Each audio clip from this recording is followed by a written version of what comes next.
Que a paz de Deus esteja com todos, abençoando o seu dia e a sua semana. Sejam muito bem-vindos. Hoje a gente tem em mãos um material fascinante. É um comentário detalhado sobre um capítulo do livro de Ezequiel, o capítulo 19, e ele levanta uma questão que, parece ecoar até hoje. Por que líderes com tanto potencial, tantas vezes, acabam se transformando naquilo que deveriam combater? Exatamente.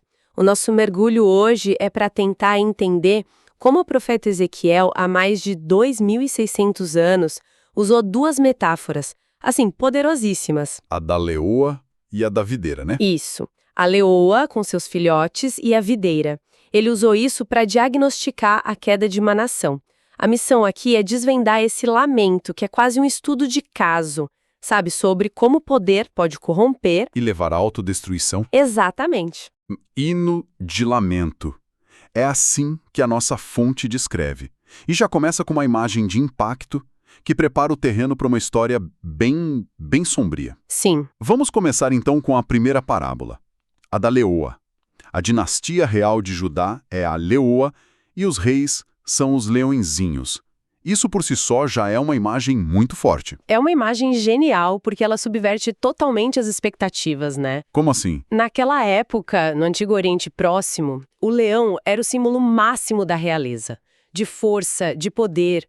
Os reis da Síria, da Babilônia, eles adoravam se retratar como leões caçadores. Ah, entendi. Então, quando Ezequiel usa essa imagem, ele está falando a língua do poder da época.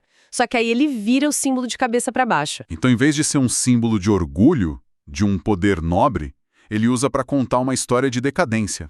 É como se ele dissesse, sim, vocês se veem como leões. Deixem-me mostrar que tipo de leões vocês realmente se tornaram. Nossa.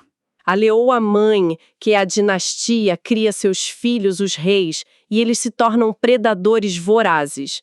A parábola diz que um deles aprendeu a despedaçar a presa e devorou homens. Ou seja, eles não estão protegendo o rebanho. De jeito nenhum. Estão devorando o próprio povo. E o comentário que a gente está analisando aponta para figuras históricas específicas, certo? O primeiro filhote de leão. Seria o rei Joacás. Joacás. Sim, Joacás, filho do bom rei Josias. Ele reinou por pouquíssimo tempo, só 3 meses, lá por volta de 609 a.C.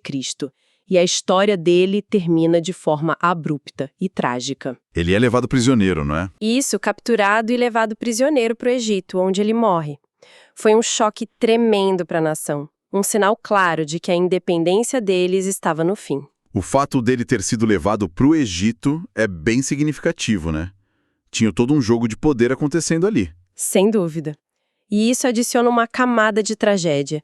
Judá era um reino minúsculo, sabe? Espremido entre duas superpotências, o Egito ao sul e o Império Neobabilônico crescendo ao leste. E escolher o lado errado era uma sentença de morte. Exato. Joacás foi uma das primeiras vítimas desse xadrez geopolítico, um peão num jogo muito maior que ele. A captura dele pelo faraó Neco foi a prova de que a leoa já não tinha mais garras para proteger seus filhotes. E a história se repete. Só que pior, né? O segundo filhote, que simboliza o rei Joaquim. É descrito como ainda mais tirânico. A parábola diz que ele era ainda mais feroz. E o destino dele sela a sorte de Judá. Ele é levado prisioneiro para a Babilônia. Agora outra superpotência dá o checkmate. E aqui está o ponto central da tragédia que a nossa fonte ressalta. Os reis de Judá deveriam ter sido diferentes. Certo. Eles tinham um chamado para mostrar ao mundo um modelo de justiça, de retidão, uma espécie de prévia do que seria um reinado messiânico. É uma falha de identidade, então. Eles não foram chamados para ser só mais um reino poderoso. Exato. Eles deveriam ser uma alternativa radical ao modelo padrão de realeza da época, que era o baseado em violência e exploração. Mas, em vez disso... Eles copiaram o sistema. Perfeito. Eles simplesmente copiaram o sistema tóxico que deveriam transcender. Eles se assimilaram à cultura de poder que os rodeavam. E por isso a fonte faz aquela comparação tão dura. Sim. Diz que, em vez de lembrarem o leão da tribo de Judá, que é uma referência messiânica a um poder justo, Eles, na crueldade deles, imitavam o adversário espiritual, descrito como um leão que ruge procurando a quem possa devorar. Eles perverteram completamente o arquétipo do poder. A força que deveria construir foi usada para destruir. Para destruir o próprio povo. Então a liderança está corrupta, agindo como predadores. Mas o diagnóstico de Ezequiel vai mais fundo. Ele não está falando só da família real. Ele analisa a nação inteira. E para fazer isso, ele muda a metáfora. Sim. Ele sai do mundo animal, feroz, e vai para algo mais agrícola. Uma videira. É uma transição brilhante. A metáfora se expande. A videira, agora, é o povo de Judá como um todo. E, no início, a imagem é de um potencial imenso. Certo. Uma videira plantada junto a muitas águas, o que a tornou frutífera e cheia de ramos. Os galhos fortes que cresceram dela eram os reis poderosos da linhagem de Davi. Tinha tudo para dar certo, sabe? Tinha os recursos, a herança, a promessa. Tudo. Mas, assim como na primeira parábola, a história toma um rumo sombrio. A promessa vira destruição. A videira é arrancada com fúria e lançada por terra. Que é a imagem da conquista babilônica, a queda do Reino do Sul. Sim, a profecia se desdobra em imagens muito vívidas. O vento oriental que seca os frutos é uma alusão clara aos exércitos que vêm do leste, da Babilônia. O povo é deportado.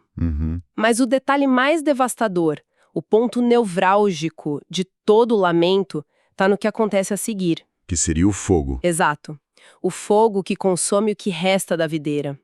E a parábola diz algo terrível. O fogo saiu de uma vara dos seus ramos e consumiu seu fruto. Peraí, vamos parar um pouco aqui, porque essa imagem é muito poderosa. O fogo que destrói a videira vem de um dos seus próprios galhos. Não é só um inimigo externo. Essa é a parte mais trágica de todo o lamento. O golpe final não veio só de fora, foi um trabalho interno. A própria liderança da nação tomou as decisões fatais que levaram à destruição de Jerusalém por completo. E isso é uma referência direta a Zedequias. A rebelião de Zedequias, o último rei contra a Babilônia, foi uma decisão política desastrosa, um ato de suicídio nacional que deu a Nabucodonosor a desculpa perfeita para destruir Jerusalém por completo. É um alerta profundo sobre como a decadência interna, as más escolhas, tornam uma nação vulnerável. Totalmente. Ameaças externas sempre existem, mas é a fraqueza interna que abre a porta. E a fonte que a gente está usando conecta isso a um desejo muito antigo do povo de Israel, que vem lá do tempo do profeta Samuel, não é? Sim, o desejo de ter um rei à semelhança das outras nações. Desde o início existia essa tensão.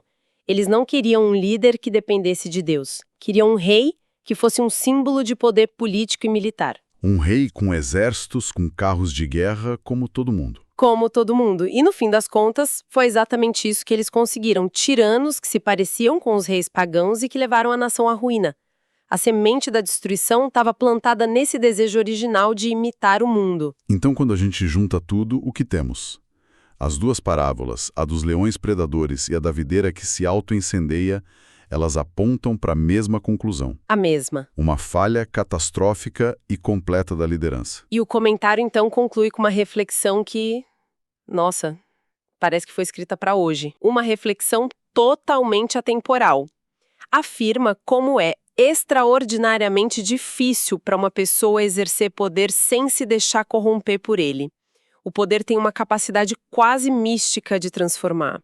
É impressionante. Os leõezinhos que deveriam ser pastores se tornaram predadores.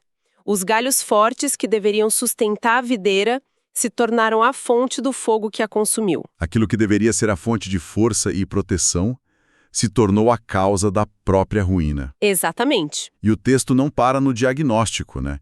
Ele oferece uma espécie de antídoto, ou pelo menos uma medida preventiva. O comentário termina com um chamado à ação. Sim, um apelo à oração pelos líderes.